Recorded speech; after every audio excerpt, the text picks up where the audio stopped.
I'm going to teach you what I teach my patients on how to deal with a hypertensive crisis.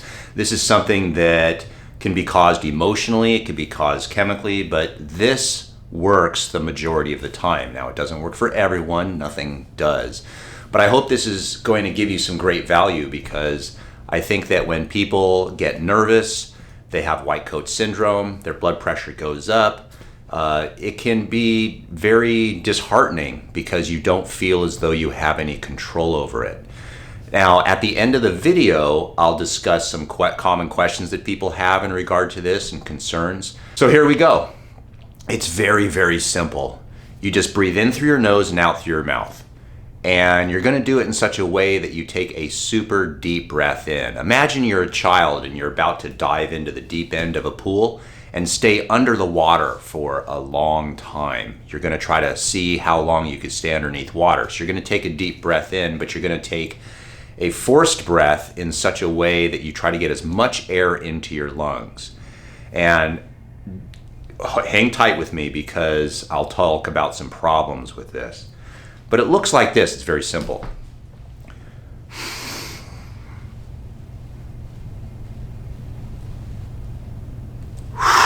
Now, I took a deep breath in. You probably can't hear the breath, but I'm breathing in through the nose. And when you breathe in through the nose, there's a couple things that happen. The first thing is more nitric oxide production occurs when you breathe in through the nose as opposed to your mouth.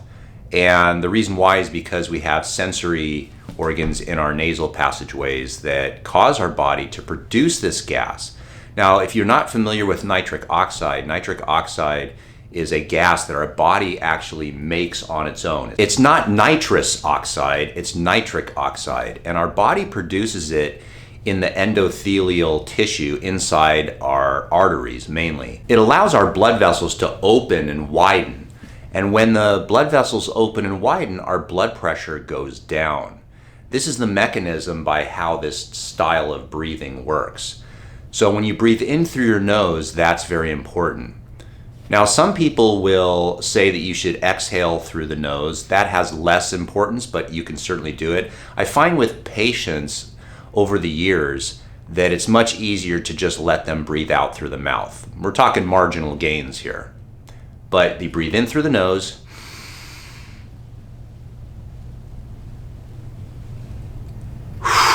and let the air out. Now, when you let the air out, you're letting the air out as if air is coming out of a balloon. You just naturally let it out. You don't try to force it. You just let the exhalation take care of itself.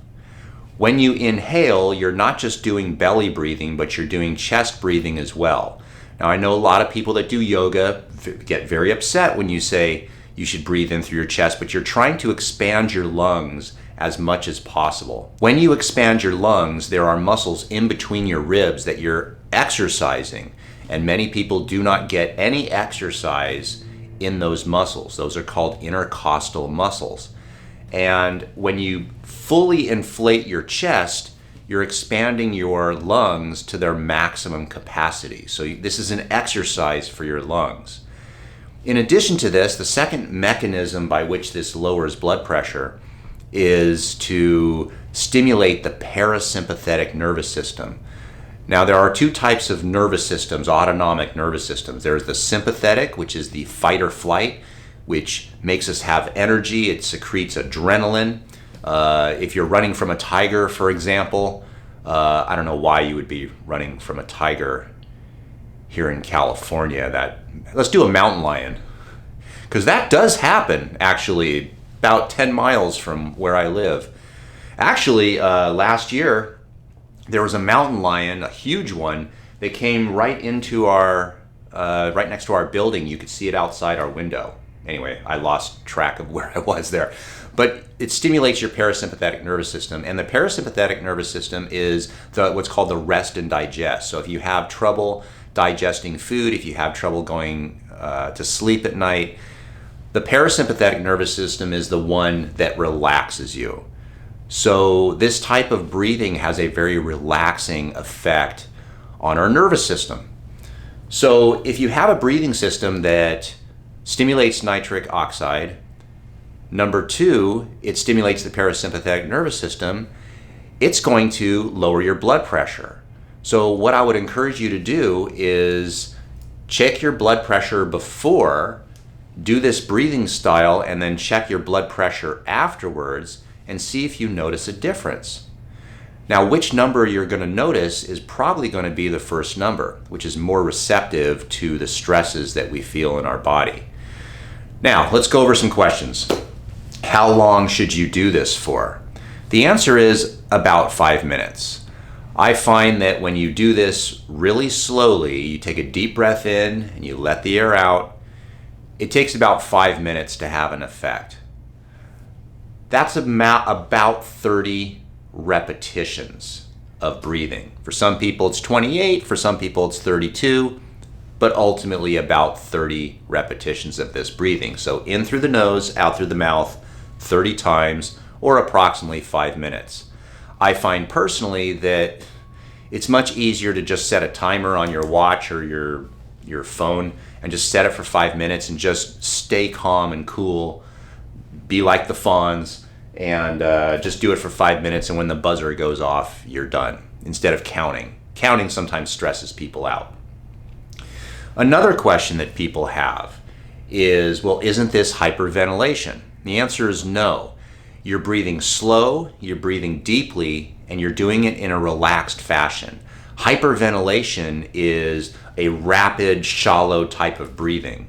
You'll see people hyperventilate when they get nervous, and so this is the exact opposite of that.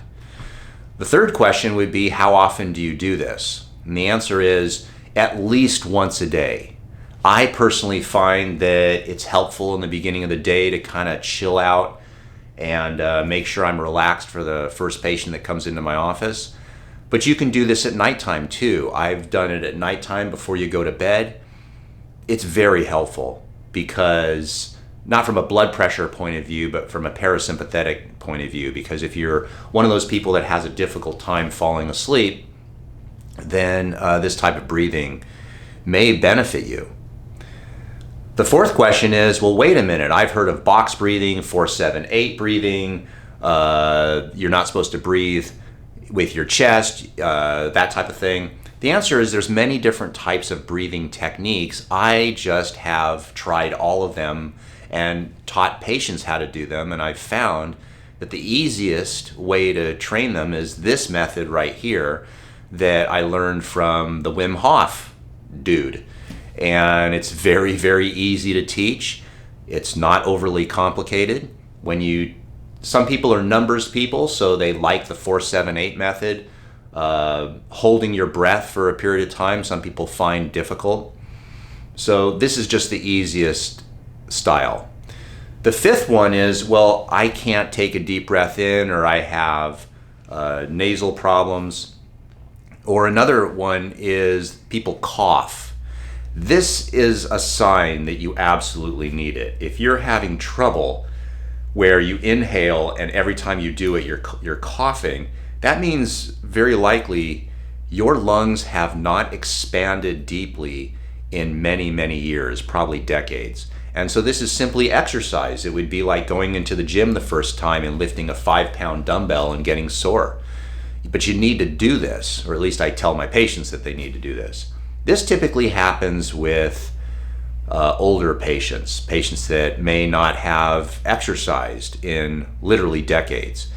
So if you take a deep breath in and you cough, you just keep trying it, and over time I found that patients get better, just like any patient would get better. If they keep pursuing the weightlifting, they're going to get stronger. If you keep pursuing this, you're going to get better.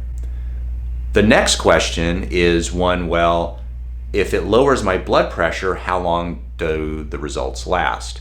In the beginning, the results don't last long at all, but as time goes on, they start to last longer and longer. I'll use the analogy of brushing your teeth. Does brushing your teeth make your teeth clean forever? No, it's not designed to do that. Brushing your teeth only lasts as long until the next meal. So if you brush your teeth and then 4 hours later you eat, well, your teeth are now dirty again. So people would say, well, brushing your teeth is a waste of time. No, if you brush your teeth every single day, hopefully twice a day you're doing it, then over time there's a long-term benefit to this. It's the same with breathing. If you do breathing exercises every day, initially it may not lower your blood pressure very much, but as you get better with it, it's going to lower your blood pressure much better, and it's going to last longer. So the long-term benefits are huge, you just have to do it. So ultimately, it really boils down to, are you going to try it or are you not? If you're having a blood pressure crisis, doing deep breathing exercises really works well because it stimulates nitric oxide production, which widens the blood vessels. It stimulates the parasympathetic nervous system, which calms you down, which further widens the blood vessels. And you don't have to take anybody's word for it. You just check your blood pressure, do 5 minutes of breathing, check your blood pressure after, let me know the results. Nobody loves ads on YouTube. And to be quite honest, I agree with you. Sometimes there are videos that I will be watching, and sure enough, right smack dab in the middle of the video, there's an ad for whatever. And it's frustrating, and quite frankly, what I do is I just fast forward through the ad if I don't want to see the ad. So I try to respect your time, even though some people get mad and they go, oh, it's just another ad. Well, I'm putting it at the end of the video. So if you don't like it, don't watch it. But here's the thing. I really, truly, genuinely feel as though this next product that I'm going to tell you about is worthwhile. It's a magnesium supplement, and unless you're a whole food, plant-based person that's just got a appetite like you wouldn't believe and eating tons of organic vegetables, chances are none of us are getting enough magnesium, especially with the crazy diets that people are doing now. It's almost insane. You're not getting enough magnesium. There's a reason why you're not sleeping well. There's a reason why your blood pressure is high. You're just not getting enough of these micronutrients. And so I really truly believe that this supplement is beneficial. I take it every day. I think most people should take it. I recommend it to patients. So if you don't like ads, well, guess what? That's how most YouTubers make it, you know? It's like watching the Super Bowl or a Dodger game and getting pissed off that Farmer John is advertising for their hot dogs. So if you're upset, I can't help you. So here we go. Watch the rest of the video. You should drink water. It's healthy. I'm dry fasting. Well, then eat meat. Causes cancer. You can eat eggs. Cholesterol. Vegetables. Lectins. OMG. Fruit. Sugar. Food. I'm fasting. Magnesium. Okay, you got me. We can all agree magnesium is great for you. Don't you get sick of the confusion when it comes to diet? Well, I sure do. And magnesium is one of those things that almost everybody can agree upon, except for one thing. Which magnesium do you take? There's magnesium chelate, which is for muscles. Magnesium citrate is for the arteries. Magnesium bisglycinate for stomach acid. Magnesium malate, which is the most bioavailable magnesium, is great for migraines and chronic pain. And it's found in fruits. Magnesium sucrosomial is for energy, immunity, and bone health. And then you have magnesium taurate and orotate, which are both very good for the heart. So which one do you pick? I like this company. This is Bioptimizers, and they make a product called Magnesium Breakthrough. This stuff is awesome. It has all 7 different types of magnesium in it, so it covers all the bases, very absorbable, easy on your stomach, and a 365-day money-back guarantee. There'll be a link down below with a discount code if you want to give it a try. The stuff's awesome.